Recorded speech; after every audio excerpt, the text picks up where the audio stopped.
ఇంతకు ముందు వీడియోలో జావాలో ఎక్సెప్షన్స్ అంటే ఏంటి, ఎక్సెప్షన్స్ వచ్చినప్పుడు ఏ విధంగా హ్యాండిల్ చేయాలనేది చూసాము. ఈరోజు మనం ఎటువంటి ఎక్సెప్షన్స్ రావడానికి అవకాశం ఉంటుందనేది చూద్దాం. సో ఎగ్జాంపుల్స్ ఆఫ్ జావా ఎక్సెప్షన్స్లో ఫస్ట్ది అర్థమెటిక్ ఎక్సెప్షన్ ఎప్పుడు వస్తుందనేది చూద్దాము. ముందుగా నేను ఒక జావా ప్రోగ్రామ్ రాస్తున్నాను. క్లాస్ ఏ public static void main string args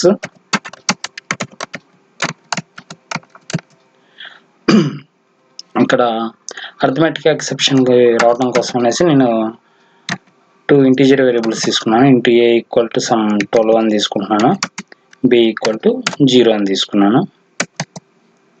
ఇక్కడ system dot out dot println a/b. So a divided by b ని ప్రింట్ చేయడానికి ట్రై చేశాను. ఇక్కడ డివిజన్ బై 0 ఎర్రర్ అనేది మనకి వస్తుంది. ఓకే, దీన్ని సేవ్ చేశాను. ఇక్కడ కమాండ్ ప్రాంప్ట్ దగ్గర కంపైల్ చేస్తున్నాను. జావాc a.java కంపైల్ అయింది జావా ఏ. సో ఇక్కడ మనకి arithmetic exception division by 0. Okay, arithmetic exception అనేది ఇక్కడ వచ్చింది అనమాట. ఎందుకని ఒక నెంబర్ని మనం 0తో డివైడ్ చేయడానికి ట్రై చేసాం కాబట్టి ఇక్కడ మనకి అర్థమెటిక్ ఎక్సెప్షన్ వచ్చింది. ఇంకో రకమైన ఎక్సెప్షన్ ఏంటనేది చూద్దాం. Null pointer exception. Null pointer exception ఎప్పుడు వస్తుందంటే ఇక్కడ చూడండి, నేను ఒక స్ట్రింగ్ వేరియబుల్ తీసుకుంటున్నా. String str equal to null అని అసైన్ చేసాను దానికి. సో ఇక్కడ నేను system dot out dot println str dot length, ఆ స్ట్రింగ్ యొక్క లెంగ్త్ ఫైండ్ అవుట్ చేయడానికి నేను ట్రై చేశాను ఇక్కడ. సో ఇక్కడ మనకి నల్ పాయింటర్ ఎక్సెప్షన్ అనేది వస్తుందో రాదో చూద్దాం. ఓకే, మళ్ళీ ఒకసారి కంపైల్ చేస్తున్నాను, రన్ చేశాను. సో ఇక్కడ మనకి నల్ పాయింటర్ ఎక్సెప్షన్ అనేది వచ్చింది. ఎందుకని అక్కడ స్ట్రింగ్ వేరియబుల్కి మనం ఏమి అసైన్ చేయలేదు, జస్ట్ నల్ అని అసైన్ చేసాము. ఏదైనా మనం స్ట్రింగ్ ఏదైనా అసైన్ చేస్తుంటే సపోజ్ ఇక్కడ సుధీర్ అని ఇస్తున్నా. ఓకే, సో ఇక్కడ నేను కంపైల్ చేసి రన్ చేయగానే 7 అని వచ్చింది. ఎందుకని సుధీర్ అనే స్ట్రింగ్ యొక్క లెంగ్త్ 7 అనేసి వచ్చింది. సో ఇక్కడ నేను సుధీర్ అని అసైన్ చేయకుండా వాల్యూ ఏమి ఇవ్వకుండా జస్ట్ నల్ అని ఇచ్చాను. ఇచ్చినప్పుడు మనకి నల్ పాయింటర్ ఎక్సెప్షన్ అనేది వస్తుంది. ఓకే, సో ఇది null pointer exception. Okay, next ఇంకొక రకమైన ఎక్సెప్షన్ ఏంటిది, number format exception. Number format exception ఎప్పుడు వస్తుందంటే మనం ఒక స్ట్రింగ్ వాల్యూని తీసుకున్నాను. ఇక్కడ str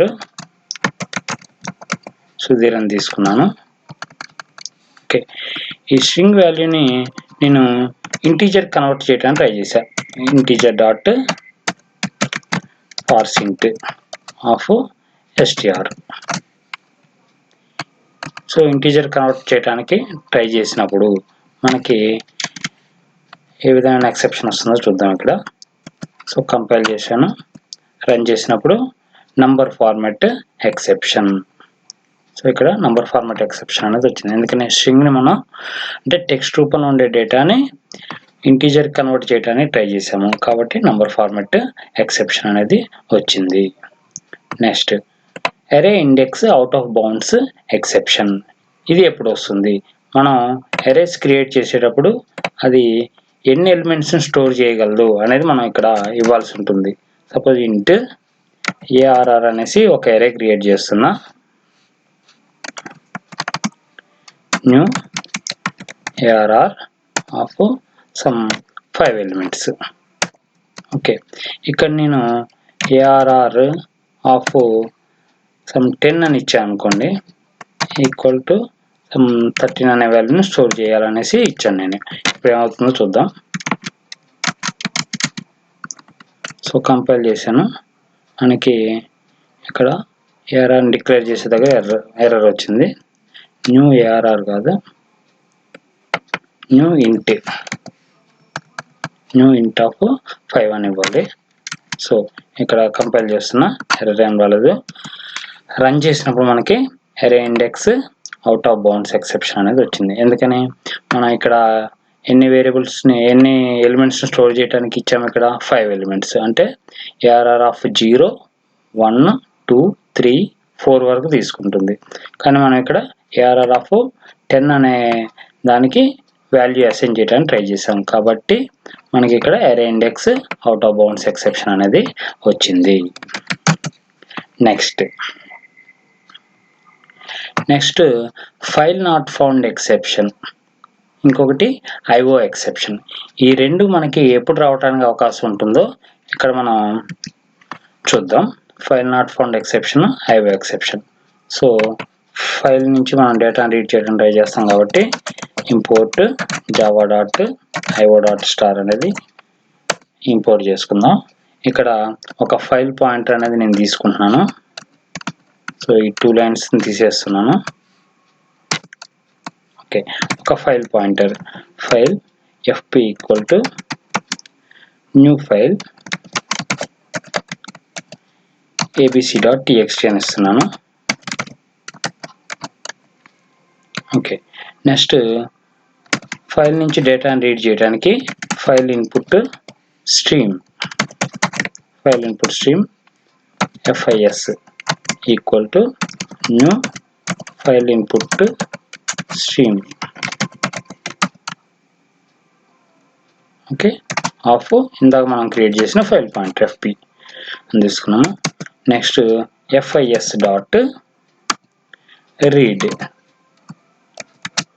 ఓకే, మనం దాని నుంచి వాల్యూని రీడ్ చేస్తున్నాం. ఆ రీడ్ చేసింది సమ్ ఇంట్ i ఈక్వల్ టు అనేసి అసైన్ చేద్దాం.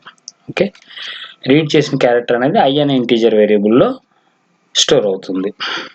ఓకే, దీన్ని సేవ్ చేస్తున్నాను. సేవ్ చేసినప్పుడు ఇక్కడ చూడండి, కంపైల్ చేయడానికి ట్రై చేయగానే మనకి file not found exception okay రావడానికి అవకాశం ఉందని చూపించింది. తర్వాత ఐఓ ఎక్సెప్షన్ రావడానికి అవకాశం ఉందని చూపించింది. ఫైల్ నాట్ ఫౌండ్ అంటే మనం ఏదైతే ఇక్కడ abc.txt అని తీసుకున్నామో ఆ ఫైల్ అనేది ఉండకపోవచ్చు, అందుకోసం ఫైల్ నాట్ ఫౌండ్ ఎక్సెప్షన్ వచ్చింది. ఓకే, తర్వాత ఆ ఫైల్కి మనం రీడ్ చేసే పర్మిషన్ లేకపోవచ్చు, అందుకోసం అనేసి మనం ఇక్కడ ఐఓ ఎక్సెప్షన్ అనేది కూడా వచ్చే అవకాశం ఉంటుంది.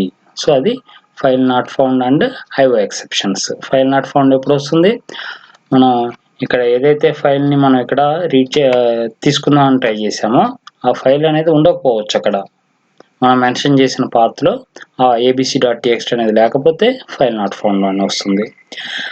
abc.txt అనేది ఉన్నది కానీ దాని నుంచి మనం క్యారెక్టర్స్ని రీడ్ చేయడానికి పర్మిషన్ లేదనుకోండి, అప్పుడు ఇన్పుట్ అవుట్పుట్ ఎక్సెప్షన్ అంటే ఐఓ ఎక్సెప్షన్ అనేది రావడానికి అవకాశం ఉంటుంది. ఓకే, ఇంకొక టైప్ ఆఫ్ ఎక్సెప్షన్స్ ఏమున్నాయి అనేది చూద్దాం. Class not found exception, no such method exception. Okay, దీనికి ఏ విధంగా రాయాలని మీకు ఇప్పుడు చూపిస్తాను చూడండి. Class not found. So class ఏదైనా ఒక ఆబ్జెక్ట్ సి అని తీసుకుంటున్నా, ఇక్కడ class dot for name B అనే క్లాస్ని ఇక్కడ సి అనే ఆబ్జెక్ట్లోకి లోడ్ చేయడానికి ట్రై చేశాను. నెక్స్ట్ మెథడ్ అనే క్లాస్కి సంబంధించి ఎం అనే ఒక ఆబ్జెక్ట్ తీసుకుంటున్నాను. Okay, C dot get declared method of display. Okay, B అనే క్లాస్లో ఉన్న డిస్ప్లే అనే మెథడ్ని లోడ్ చేసి ఎం అనే ఆబ్జెక్ట్లోకి స్టోర్ చేయడానికి ట్రై చేశాను. ఓకే, సో ఇప్పుడు కంట్రోల్-S సేవ్ చేస్తున్నాం. అయితే ఇక్కడ గెట్ డిక్లేర్డ్ మెథడ్, ఈ మెథడ్ అనే క్లాస్ ఎక్కడ ఉంటుందంటే మనకి Java dot long dot reflect dot star. Java dot long dot reflect dot star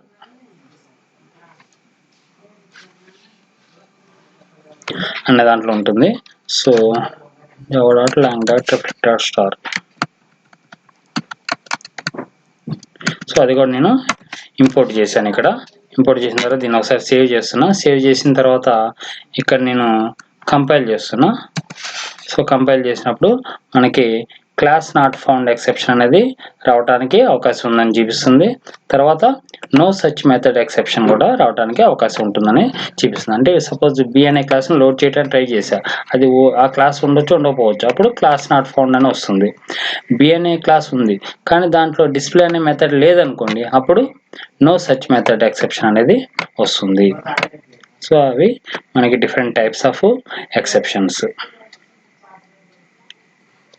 okay, మెయిన్గా మనం ఇక్కడ 8 ఎగ్జాంపుల్స్ తీసుకున్నాం. Arithmetic exception, null pointer, number format, array index out of bounds, file not found, IO exception, class not found, no such method exceptions.